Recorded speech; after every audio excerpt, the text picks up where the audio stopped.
Hello and welcome to another episode of In the Saddle with Dave and Daryl. So we covered the Dublin Racing Festival as our last one. We did the 2 days there. I only got one out of the two, but did make a profit across the 2 days. Don't need you to tell you what happened with Daryl's selections, but we'll move on anyway. Do you know what? I'm fed up of getting to the last leg and then being let down. But my persistence is going to pay off, Dave. I'm telling you that now, because there definitely is lots of money to be made in these, and I just keep getting so close, and I'm absolutely gutted. But persistence is the key, mate. This is the week. First race, 1:15, Novices Hurdle. It actually is a deeper race than I think it looks like what the betting's going to be. But that said, I'm going to mention three in here, but there's only one I'm going to put in. Galley Hill is absolutely going in as a banker. The horse that was behind it in Newbury admittedly failed today, but probably would have franked the form. He will definitely be there or thereabouts.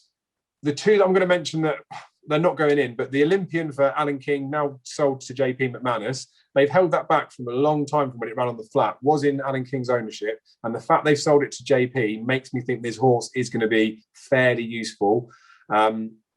Maybe might need this first run over hurdles, although he hasn't got to run up to much of a standard, I don't think, to run well in here, but he's not going in.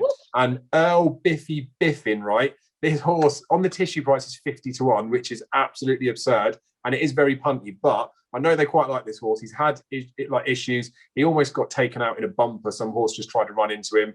He would be slightly interesting to watch for running here and then potentially spring festivals. But all that warbling, Galley Hill banker. Right, there's two to focus on in here. Midnight River is one of them. Ran out to a blinded level in the Leamington Novice Hurdle at Warwick. That form sets the standard for all the novices in Britain this term, really. Time figure was great. The form is very strong. So Midnight River definitely going in here. I can't believe that actually they've tissued up One True King as a shorter price than Midnight River. That's just balmy. And Galley Hill is the other one because he ran a very good time figure at Newbury. Was a little bit workmanlike, but the step-up trip would definitely suit him. So he's going to go in here. I think those two are the right two to be on. Of the others, I think they're probably improved for the run. So I think I'm pretty solid there, Dave, for those two. I'm through. Yeah. And to be honest with you, I feel similar, mate. They are probably the two most likely to be coming to the fore. But I do think, not really helpful for this particular preview, but I do think going forward, there could be some reasonable horses in it. And as Daryl's touched on, that Leamington run for Midnight River is pretty strong form. So anything that can get anywhere near him, despite him giving some weight away, it's got to be half decent. We'll move on to the Reynoldstown Novices Chase. Slightly disappointing the big breakaway's not coming here, but that sort of confirms to me just how slow the ground might be ending up. So it's going to be a test. I like this race if there's a horse that stays on late and runs well. And I always look at the card and just think, who is that dour stayer in the race? Remastered is the lowest rated of all those in here, but I think he ticks the box for dour stayer. So I've got to stick him in. I mean, you're gonna kill me for putting the next one, and maybe I'll. Don't you dare! Maybe I won't mention him. I'm gonna put Kaluki in. Oh, for God's sake! Okay, right. Admittedly, he jumps like he jumps like he can't jump. He's not the most slick of jumpers, but it was just that debut run at Newbury over fences. Like I was very impressed with him, and I don't think we've seen the best of the horse in the last couple of runs. It is a bit punty in there, but I'm sticking him in. I do quite like Kaluki. I'm not going to give up on him just yet. I'm tempted with a third in here just because of the fact that I'm fairly confident in a couple of the races later on. But I'm going to leave it as those two. I'm going to show a bit of balls this week. I'm going to go Kaluki and Remastered, mate. Well, you might as well tell your tip, slip up now because Kaluki ain't even going to get round. Hurricane Harvey, I think, is one to be on in this. I think this horse has been crying out for step up and trip. He duly got rewarded for the step up to 3 miles last time when winning the Grade 2 at Doncaster. The form of that is not very strong, but I love his attitude. He keeps battling. I know he's under a £5 penalty, but I wouldn't have the likes of Severano to win off a mark of 147. So I think the £5 penalty is no problem at all here. And Remastered is the other one because I do think he's going the right way. I think he's a little bit slow, but I think he will be sticking on late. I think if it gets into a battle, I'll definitely want Hurricane Harvey on my side, just with his turn of foot, with his battling attitude. So those are the only two that are going in here. Don't put Kaluki in and slip. God's sake. Who was your other one? Hurricane Harvey and Remastered. Oh, perfect. Well, at least we're through with Remastered. Just on this before we move on, we don't normally do this. Severano is the fav. I don't know if it will go off fav or not. I've already had this horse penciled down, even when it's going over hurdles, that it is like it's a non-stayer, but they'll try and step it up in trip. Do you think that the 3 mile grade 2 run on probably slowish ground is going to suit Severano, or do you think people should be swerving him? No, I think people should be swerving him because I do think he's non-stayer. I don't think he stayed the trip very well at Newbury, to be honest with you. I feel I'm painting the dream. No. And he can clatter a fair few, so this is going to really, it's going to ask him a few questions or two, that's for sure. Happy days. Well, like I said, we don't normally do it, so that'll be a good clip from to put up after when Severano wins on the bridle and then goes on to win the national in a couple of years. But I just thought it was worth mentioning because I know a few people do watch these just to hear what we're thinking in the races so they can avoid them and stick other horses in, but ignore Severano after they'll think. We've got the Swinley Chase listed handicap, so listed status means it's going to be worth a few quid despite the prize money of this country this year, well, this season. JP's got 4 in there. He's mob-handed. How many of his are you sticking in? All of them. No, I'm sticking in 1, 2, 3. I'm sticking in 3 out of the 4. You go first, mate. Do you know what? The one I'm not sticking in is the one that's finishing the frame the last 3 starts at Ascot. You can see why my slip has not been going very well, can't you? No, I'm leaving him out as well. You go first in this one, mate. Okay, mate. Jerry's back. Got to win sooner or later, mate. He's had me on a fishing line for so long, this horse, honestly. But surely I've got to claim a couple of the quid back now. The amount of money I've backed to. I've got to claim a couple of quid back, I think. So I'm hoping he goes in this week. I hope Saturday's the day. Musical Slave is the other one. He can't jump the toffee, but he's definitely well handicapped for marker 137, so he'll be going in. The other Hobbs runner, Cap Corset, is going to go in here for Paul Nicholls. I thought he caught the eye in the behind Captain Nord in the Peter O'Sullivan last time, and that came after a really long break. So I think he can come on for the run. And New Tide is the other one to go in here. Not sure mark of 141 is going to be easy for him to win off, but it's Kim Bailey's only run on the card. He's had a wind up, and he did beat the likes of Secret Reprieve very easily at Fosslas last year. So he could have a little bit more to come. But I am really just hoping that Jerry's back wins this race day, to be honest with you. I've got to stop backing him if he don't win this. I can't keep backing him. No. Well, the good news is we're in agreement on Jerry's back because he's definitely got to go in the slip. He's got to have a double penalty. Yeah, well, he has. The problem is, it's the same. It'd be exactly the same reason that you fancy. It'd be exactly the same reason why hundreds of other people have got him on their slips, because he looks like he's got to have a good chance. So you do need cover when it comes to these pools. When we talk about Jerry's back, I'm only putting in half of the JP runners. I'm going for Cap Course as well, though. Cap Course, that long layoff, that run at Newbury was much better than the bare result looks like, I think. So hopefully he's going to step forward for it. And nice lightweight there. I think Paul Nicholls is hopefully going to have quite a good Saturday at Ascot. I do still want a bit more cover, though, because we might as well, because I'm so confident later on. New Tide that you mentioned, I'm banging him in as well, just because you're better than me in the handicap chase, so I might as well copy that. Coba Lobo, right? He was like, I don't know what it is with me and finding horses that literally can't jump, but Coba Lobo, even after a fence, looks like he can't stand up sometimes. But last time he ran at Ascot, he was really bad at the first. And I mentioned it to you before we started recording. I watched it and it was just a question of when he was going to pull up. He didn't even pull up. He finished second. And it was bad enough to ruin all chance. I've got to give him another go. I mean, if he gets round, we've done all right. And then if he manages to place, we've done even better. He's probably going to be relatively well found on the slip, though. But there's a case to be made for so many runners in here. I think just getting through this leg's the all-important part. Would you agree? Go on, Jerry's back. But things start to get a little bit easier now as we move on to race 4, Handicap Hurdle. You know me, I like a bit of cover. There is one that I do quite like in here. Do you want me to go first and just give you the winner? Well, no, because if you're going to nick my one that I told you earlier, No, I've swerved away from that. But you gave me good fair warning about that one. Malaya, I do like Malaya as a horse. Not the most frequent of winners, but they keep fanning about running it at 2 miles, which is wrong for the horse. The last time it ran over this sort of trip, £2 higher at Ascot, was hampered, would have won the race without being hampered.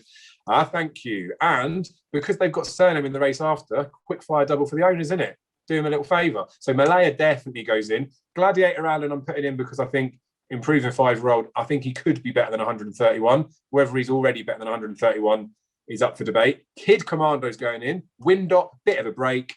I like Kid Commando. Again, well, I say again, his mark, I'm not 100% convinced he's there for winning, but we get paid for places, don't we? I mean, I want to put your good thing in. Just for, he's getting in, but I won't mention him yet. The other one I'll put in is what Daryl's about to absolutely nap up, but you've got to have him in your ticket. I do think, right, that you should let everybody know that Malaya was beaten by 16 lengths when she was hampered and went close last time over this trip. She would have won. She would have won. 16 lengths by Nordano. Your favourite horse was in third as well, Eden DeHoo. Shh. Don't tell him about the next map. No, the two I'm going to put in here, and I'm going to only put two in because I think one of them's got to be in the places. First one is Albert's Back. David Bass takes the ride. This horse has run some decent time figures at Wetherby and Haydock the last twice. He's been flying up the handicap. I can't remember what it is, 4 for 6 over hurdles, I think. A young horse, progressive. He fell 2 days ago at the first. So he's going to take this entry up here. I like David Bass on him. I think it's a good booking.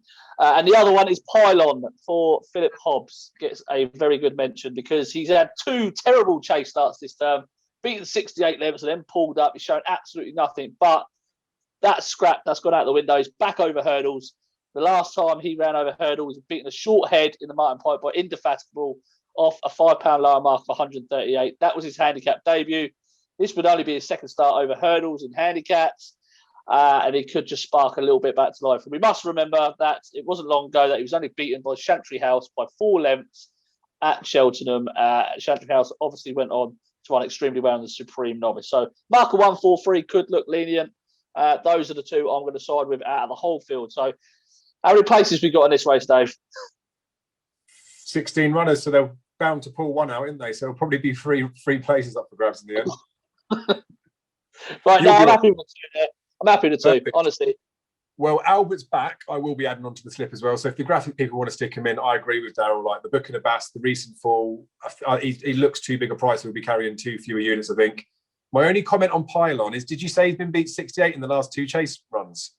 No, that was just one chase run. That was the other one. I mean, he sounds like my kind of horse. If I'm honest with you, I'm going to have to keep him on my notebook, aren't I?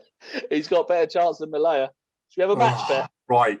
Before you abuse me anymore, let's move on to the Ascot Chase. This is a race where I felt like, even before entry stage, I knew which horse was going to win this race. Back on his optimum condition, like this is his backup, this is his bread and butter, and I knew that the competition was going to be fairly lackluster.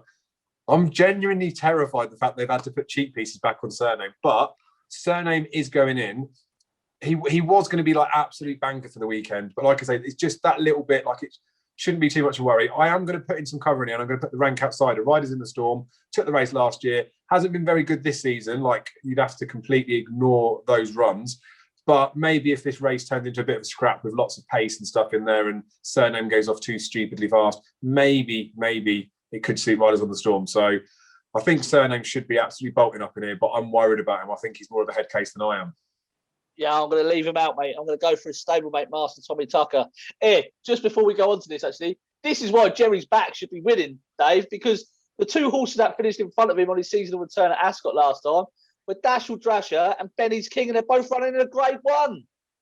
Jerry's Back's a good thing off 142, surely. Napo, Christ, yeah. Master Tommy Tucker's going to go in here. I don't know what to expect of this race, if I'm going to be honest with you, Dave. Daryl Jacobs up on Master Tommy Tucker. If he gets round, I think he'll win. I don't think the others are good enough. I think it's between the 2 stablemates, to be honest with you. I don't look at the cheap pieces on Surname. I think it's absolutely ludicrous. I just think they should have just let him have the same conditions he had when he beat Altior, 2 mile 5, soft ground, Ascot, out in front on his own. I honestly don't see the need for it. So Master Tommy Tucker, I hope, is going to sit in behind. I think there's going to be a bit of pace on in the race.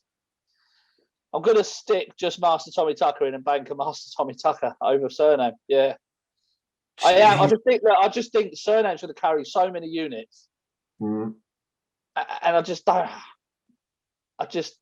If Jerry's Back goes in, which he will, that'll be a fav. Carry a lot of units. You know, there's a couple towards the head of the market early on. Galley Hill carry a lot of units. I just think this could be.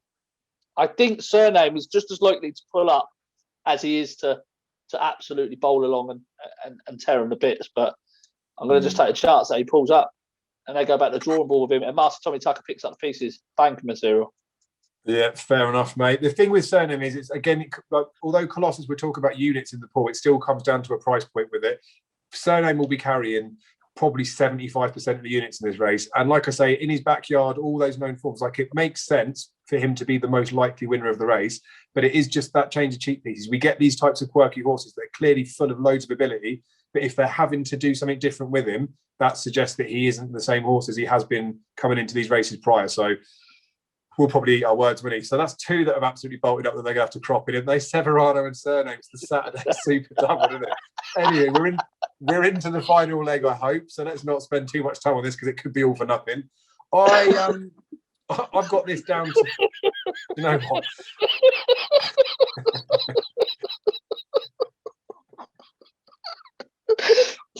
Carry on.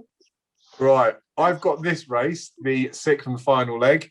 I had it down to 3, and one of them's so bad. And I think, given some of the comments we've made in this particular show, I'm going to have to leave one of them out just for saving face.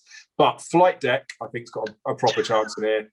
The John Joe O'Neill Jr. on for his dad, the only JP runner in the race, got to go in. Think he's got a chance. Saint Delina, first time cheek pieces. Dickie Johnson on top. I think it looks like it's got enough ability to be going and winning this race. So I'm happy to be fairly reserved in here and just go for those two. I think they're definitely going to be in the places. That'll do for me, them two. Yeah, no, I like the pair of them as well. Flight Deck, Saint Delina. I'm going to chuck Zaguli in here as well. I don't think we've seen the best of him just yet. He might be a little bit too high in the handicap. He's really a progressive horse. Noel Houlihan takes off 5, although it doesn't really matter because he took off 6 last time. But I just think he's going the right way, and he's unexposed at the trip. So it just looks like one of those races you're after the unexposed horse to go on and kick on. I do think the most likely winner is definitely Flight Deck. Could be a JP Saturday, couldn't it? Let's hope so. But those are the 3 I'll put in for cover. Zaguli, Flight Deck, and Saint Delina with a first time cheek piece. I think I could bring out a bit more improvement in that one. Superb. So that does wrap up Ascot on the Saturday. Look, I think it is, I mentioned right at the start that I feel like it looks fairly straightforward, but there's potentially a few little fiddly bits in there. Pretty much an oxymoron saying that sort of stuff in it, but I am You're a moron. But if you do like what we're saying, you do like the selection, then obviously you can get involved in the slips. If you don't, fair enough, we'll play them solo or they'll get filled up by somebody else that does like them. If you've got a better opinion and you think you could do better, then create your own solo tickets, create your own syndicates. It is a good, fun way of just getting involved in pools on the Saturday with your mates. Pick a couple of selections each, stick them in there, and you can get in for relatively low amounts of money. Don't know when we'll be back for the next episode. There is the Dovecote meeting at Kempton next week, so fingers crossed we get to do that. And then it won't be long until we get near Cheltenham, so who knows what we're doing for there. But be lucky. Thank you for watching, and up the Jerry's back. I'm in such a silly mood.